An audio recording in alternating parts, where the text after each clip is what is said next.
Cikal bakal kerajaan Mempawah di Kalimantan Barat terkait erat dengan riwayat beberapa kerajaan pendahulunya. Di antaranya adalah Kerajaan Bengkule, Kerajaan Sidiniang.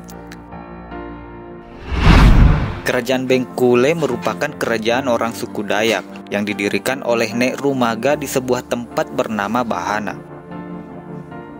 Kerajaan suku Dayak yang dipimpin Patih Gumantar adalah sebuah pemerintahan yang berdiri sendiri dan sudah eksis pada tahun 1380 Masehi. Dikarenakan pusat kerajaan ini berada di pegunungan Sidiniang di daerah Sangking, Mempawah Hulu, maka kerajaan ini lebih dikenal dengan nama Kerajaan Sidiniang. Dikisahkan, Patih Gumantar pernah menjalin hubungan dengan Gajah Mada dari Kerajaan Majapahit dalam rangka mempersatukan negeri-negeri di Nusantara di bawah naungan Majapahit. Bahkan Patih Gumantar dan Gajah Mada konon pernah bersama-sama ke Muang Thai, Thailand untuk membendung serangan Kubilai Khan dari Kekaisaran Mongol. Bukti hubungan antara Kerajaan Sidiniang dengan Kerajaan Majapahit adalah adanya keris yang dihadiahkan kepada Patih Gumantar. Keris ini masih disimpan di Hulu Mempawah oleh warga setempat. Keris pusaka ini disebut sebagai keris Susuhunan. Patih Gumantar dikenal sebagai raja yang berjaya dan sangat kaya raya, sehingga banyak juga yang ingin merebut kekayaan ini. Eksistensi Kerajaan Sidiniang tidak terlepas dari ancaman, salah satunya adalah serangan dari kerajaan suku Biaju. Dalam kisah dituliskan dalam buku J.U. Lontaan, pada tahun 1975 disebutkan bahwa pasukan dari kerajaan Miaju nekat menyerangnya dengan kekuatan yang besar sehingga mengalahkan kerajaan Patih Gumantar dan berhasil mengayau kepala Patih Gumantar, kemudian dibawa oleh pasukan Miaju ini pulang ke kerajaannya. Tengkorak kepala Patih Gumantar diyakini memiliki khasiat yang luar biasa bagi kerajaan Miaju ini, sehingga kepala ini dijaga dengan ketat dan disimpan di dalam sebuah tajau atau balanga, disebut dengan tajau tarus. Dalam pertempuran yang terjadi pada tahun 1400 Masehi lalu, terjadilah perang penggal kepala atau perang kayau mengayau yang mengakibatkan gugurnya Patih Gumantar. Yang jadi pertanyaan yang muncul adalah siapakah sebenarnya yang dimaksud dengan Miaju ini? Berdasarkan fonetik, diyakini bahwa Miaju adalah Biaju. Namun terdapat perbedaan pendapat dalam mendefinisikan Biaju ini. Argumen Biaju adalah Bidayu. Argumen ini berkeyakinan bahwa Biaju adalah Bidayu, tempat orang sungkung. Pendapat ini didasarkan pada kesamaan awalan Bi pada Biaju dan Bi pada Bidayu. Pendapat ini juga didukung letak secara geografis lebih dekat dengan kerajaan Mempawah, sehingga sangat masuk akal Biaju adalah Bidayu. Pendapat yang menyebutkan bahwa Biaju adalah Bidayu dapat dilihat pada artikel yang membahas topik Bengkule Rajang. Argumen lain menyatakan bahwa Biaju sebenarnya adalah Dayak Ngaju. Orang Dayak Ngaju yang kita kenal sekarang dalam literatur pada masa awal disebut Biaju. Dalam Hikayat Banjar yang ditulis pada masa-masa awal Kesultanan Islam Banjarmasin menggunakan kata Biaju untuk menyebut sekelompok masyarakat sungai, wilayah, dan pola hidup. Terminologi Biaju ini berasal dari bahasa Bakumpa yang secara ontologis merupakan bentuk kolokial dari Bi dan Aju, yang artinya dari hulu atau dari udik.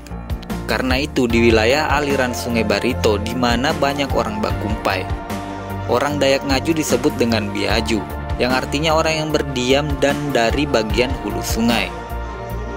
Nah, terkait terbunuhnya Patih Gumantar pada abad ke-14, di mana baik dalam literatur ataupun penulisan lisan pada masa itu, kata Biaju sudah dikenal untuk menyebutkan suatu rumpun Dayak besar yang menempati Sungai Kahayan, Kapuas, Katingan, Mentaya yang kemudian dikenal sebagai suku Dayak Ngaju.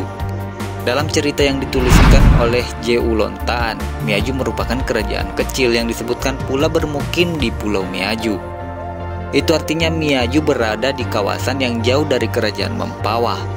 Maka besar kemungkinan yang dimaksud adalah kerajaan Kuta Bataguh yang berada di Kuala Kapuas, Kalimantan Tengah saat ini. Menurut Pulau Petak, wilayah kerajaan Kuta Bataguh yang merupakan tempat tinggal orang Ngaju disebut Biaju. Memperhatikan dua argumen di atas dapat disimpulkan bahwa kemungkinan besar yang dimaksud Miaju atau Biaju adalah orang Dayak Ngaju dari Kerajaan Kuta Bataguh di Tanjung Pematang, Sawang, Pulau Kupang. Kesimpulan ini tidak mutlak, bisa saja faktanya berbeda karena keterbatasan sumber dan literatur yang menyatakan Biaju adalah Bidayu. Dengan gugurnya Patih Gumantar, riwayat Kerajaan Sidiniang pun berakhir. Namun ada pendapat yang mengatakan bahwa kedudukan Patih Gumantar diteruskan oleh putranya yang bernama Patih Nyabang. Namun pada masa pemerintahan Patih Nyabang tidak bertahan dengan lama karena Kerajaan Sidiniang terlibat perselisihan dengan Kerajaan Lara yang berpusat di Sungai Raya negeri Sambas. Selepas kepemimpinan Patih Nyabang, riwayat Kerajaan Sidiniang belum terlacak lagi. Selama 200 tahun kemudian, atau sekitar 1610 Masehi, berdirilah pemerintahan baru yang dibangun di bekas puing-puing Kerajaan Sidiniang. Belum diketahui hubungan antara pendiri kerajaan baru ini dengan Kerajaan Patih Gumantar. Dan sejumlah referensi yang ditemukan hanya disebutkan bahwa pemimpin kerajaan baru ini bernama Raja Kodong atau Raja Kudung. Raja Kudung kemudian memindahkan pusat pemerintahannya dari Sidiniang ke Pekana. Pada sekitar tahun 1680, Raja Kudung mangkat dan dimakamkan di Pekana. Penerus tahta Raja Kudung adalah Penembahan Senggaok. Ia juga dikenal dengan nama Senggauk atau Sengkuwuk, yang memerintah sejak tahun 1680 Masehi. Penyebutan nama Penembahan Senggaok digunakan seiring dengan dipindahkannya pusat pemerintahan dari Pekana ke Senggaok, yakni sebuah daerah di hulu Sungai Mempawah.